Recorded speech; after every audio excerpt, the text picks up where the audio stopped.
तो दोस्तों शुरू करते हैं आज की इंफ्रा न्यूज। पहली खबर जो आ रही है वो है मुंबई के लोकल ट्रेन नेटवर्क से रिलेटेड, जहां पर एक बहुत ही ज्यादा मेजर अपग्रेड देखने को मिल सकता है सिस्टम को, जहां पर सेंट्रल रेलवे ने फील्ड सर्वे शुरू कर दिया है for the proposed 7th and 8th rail line between Parel and Kalyan. तो दोस्तों ये ऑब्वियसली आप समझ सकते होंगे कि एक ऑब्वियसली एम्बिशियस प्रोजेक्ट है, क्योंकि इसके वजह से जो कैपेसिटी है सेंट्रल रेलवे की, स्पेशली बहुत ही ज्यादा इंटीरियर मुंबई से, वो बढ़ जाएगी। हालांकि ये प्लान ज्यादातर आउट स्टेशन ट्रेन के लिए एग्जीक्यूट किया जाएगा, क्योंकि जो परेल रेलवे स्टेशन करेंटली है मुंबई का, इसके बगल में ही रेलवे की जमीनें काफी है। तो काफी लंबे समय से डिस्कशंस है कि यहाँ पर एक मेगा टर्मिनस बनेगा जहाँ पे आउट स्टेशन ट्रेन को होस्ट किया जा सकेगा। अब उसके ऊपर वैसे 100% क्लियरिटी नहीं है, लेकिन अगर ये 7वीं और 8वीं लाइन बनती है तो कल्याण तक ट्रेन की संख्या बहुत बढ़ सकेगी। और क्योंकि कल्याण के आगे भी कसारा तक और आगे करजत तक लाइंस जो है वो क्वाड्रुपल होने वाली है, तो इसकी वजह से कल्याण में ज्यादा ट्रेन आना जरूरी हो जाएगा। अगली खबर दोस्तों जो आ रही है पतंजलि फूड्स प्रोसेसिंग से,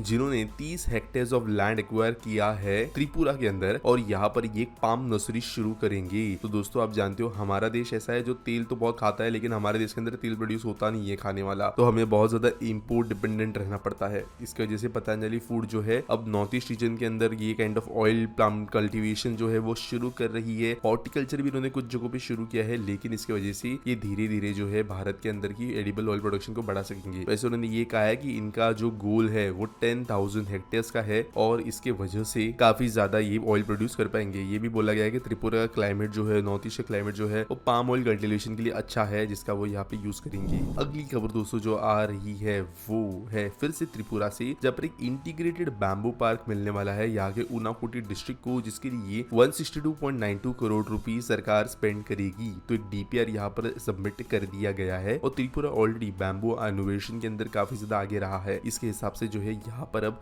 एक बैम्बू पार्क बनेगा। ये बेसिकली बैम्बू पार्क का मतलब ये होगा कि यहाँ पे कल्टीवेशन, जो इनोवेशन होता है नए नए वैरायटीज लाने के लिए, इन चीजों पे तो ध्यान दिया जाएगा, लेकिन बैम्बू से जो प्रोडक्ट्स बन सकते हैं, flooring tiles, incense sticks, bamboo waste material, powder वगैरह से जो चीजें बनती है बैम्बू के, इन चीजों के लिए भी यूनिट सेटअप किए जाएंगे, ताकि सिर्फ कच्चा बैम्बू नहीं बल्कि वैल्यू एडेड प्रोडक्ट्स यहाँ पे बन सके। और यहाँ पे ये ministry of industries and commerce of Tripura के द्वारा प्रमोट किए जाएंगे। अगली खबर दोस्तों जो आ रही है फिर से त्रिपुरा से, जहाँ पे इनके सीएम के द्वारा फाउंडेशन स्टोन ली किया गया है एक न्यू हॉस्पिटल का इन अगरतला। तो दोस्तों यहाँ पर ऑब्वियसली अच्छी हेल्थ केयर सर्विसेज इस लोगों को मिले, इसके लिए एक नया ऑप्शन बनेगा। करेंटली अगरतला के अंदर इंदिरा गांधी मेमोरियल हॉस्पिटल और गोविंद बल्लभ पंत हॉस्पिटल के अलावा कोई बहुत बड़े हॉस्पिटल्स नहीं है, और इसकी वजह से इनके ऊपर बर्डन भी काफी है। ये तीसरा हॉस्पिटल जो है वो काफी बड़ा बनेगा, जहाँ पर ओपीडी और माइनर ऑपरेशन थिएटर भी होगा, जिसकी वजह से थोड़ा लोड कम होगा बाकी हॉस्पिटल्स पे। अगली खबर दोस्तों आ रही है इंदौर पीतमपुर इकोनॉमिक कॉरिडोर से रिलेटेड, जो कि 20 किलोमीटर लंबा होने वाला है, जो कि सेक्टर 7 पीतमपुर से शुरू होगा, इंदौर एयरपोर्ट तक जाएगा, और 75 मीटर वाइड होगा, और इसके लिए 300 मीटर ऑफ लैंड दोनों तरफ में एक्वायर किया जाएगा, ताकि यहाँ पे प्रमोट किया जा सके इंडस्ट्रियल, कमर्शियल और रेसिडेंशियल डेवलपमेंट। बेसिकली प्लान ये है कि ये जो 20 किलोमीटर का स्ट्रेच है, ये इस तरीके से बनाया जाए कि 15 के 20 मिनट में ही आप इससे ट्रैवल कर सको, और इसकी वजह से ये रोड जो है यहाँ के डिमांड को, जमीन को जो है बहुत ज्यादा महंगा बना देगा, और काफी ज्यादा लुक्रेटिव बना देगा इंडस्ट्रीज के लिए। ऑब्वियसली कई सारे पॉलिटिशियंस और बाबू ने यहाँ पे जमीन भी बहुत पहले से एक्वायर कर रखी होगी, तो ये कॉरिडोर जो है उसकी वैल्यू भी काफी ऊपर ले जाएगा। अगली खबर दोस्तों जो आ रही है वो उड़ीसा के सीएम के द्वारा इनॉग्रेट किए गए 26 industrial projects worth 103.49 crore rupees से। तो दोस्तों यहाँ पर 35 जो प्रोजेक्ट्स है, इनमें से ज्यादा प्रोजेक्ट जो है वो नोपाड़ा में है। अगली खबर दोस्तों फिर से उड़ीसा से, जब रूरल कनेक्टिविटी और इकोनॉमिक ग्रोथ को बढ़ाने के लिए सैंक्शन किए गए हैं कुछ रोड एंड ब्रिज प्रोजेक्ट्स अंदर प्रधानमंत्री जनजाति आदिवासी न्याय महाअभियान योजना। तो दोस्तों बेसिकली 26 रोड है 63 किलोमीटर के, 2 लॉन्ग स्पैन ब्रिजेस यहाँ पे बनाए जाएंगे 69.65 करोड़ रुपए की कीमत से, और इसके अलावा जो एग्जिस्टिंग रोड्स है कुछ अराउंड 66 रोड्स 211 किलोमीटर के, इनको भी रिपेयर और जो है बेहतर अपग्रेड किया जाएगा। वैसे इसके लिए टोटल 219 करोड़ रुपए सैंक्शन किए गए हैं। अगली खबर दोस्तों कटक म्युनिसिपल कॉर्पोरेशन से, जिन्होंने साइन किया है एक pact with Indian Oil Limited, जिसके अंतर्गत ये सेटअप करेंगे 150 करोड़ का compressed biogas plant in Jagatpur. तो यहाँ पर ये कॉनेसियर अग्रीमेंट साइन किया गया है, और ये plant 200 ton per day capacity का होगा।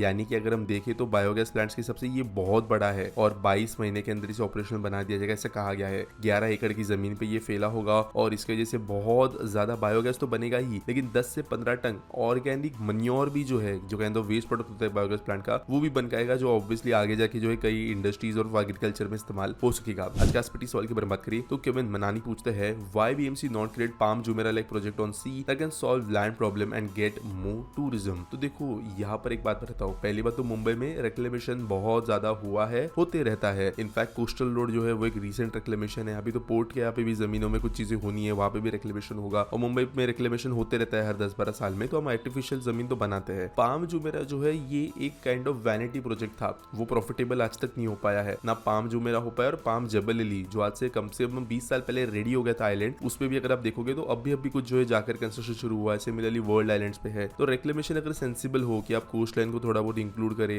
थोड़ा बढ़ा दे, तो वो फिर भी फायदेमंद होता है। लेकिन ऐसे आप अचानक जाके बहुत बड़ा आइलैंड बना दो, पैसे जो है उसके अंदर वेस्टेज ही ज्यादा होते हैं, उसकी कोई खास अपील नहीं है। वो सिर्फ दिखने में और जो है वीडियोस में बहुत अच्छे दिखते हैं, और उस समय पे यूएई वगैरह के पास में उस लेवल का पैसा भी था और वो अंडरस्टैंडिंग भी नहीं थी। अब वैसे प्रोजेक्ट्स को एग्जीक्यूट नहीं कर रहे। एट द सेम टाइम जमीन की कमी जो है वो सिर्फ और सिर्फ आर्टिफिशियल आइलैंड्स बनाने से पूरी नहीं होगी, क्योंकि वो आर्टिफिशियल आइलैंड्स जो बनेंगे वो पहली बात तो बहुत महंगे होंगे। रिक्लेम्ड जमीन कभी भी नॉर्मल जमीन से सस्ती नहीं होगी। उससे बेटर ये होता है, मुंबई जैसे अभी यूज कर रहा है, कि खाड़ी के दूसरे पार जो मेन लैंड है हमारा, वहां पे ब्रिजेस, ट्रेन्स, मेट्रोस के जरिए कनेक्टिविटी बेहतर बना दे, और वहां पे फिर मुंबई का एक्सपेंशन करे, जो कि होता रहा है पहले रेलवे के जरिए, फिर रोड्स के जरिए, और अभी फिर से कुछ ब्रिजेस एंड टनल्स के जरिए वो होने वाला है। उम्मीद करता हूँ सवाल का जवाब मिल गया होगा। आपके पास कोई सवाल आप कमेंट सेक्शन में मुझे पूछ सकते हो। कोई न्यूज सबमिट करने के लिए है तो उसके लिए भी आपको डिस्क्रिप्शन में लिंक मिल जाएगी। मिलेंगे अगले वीडियो में।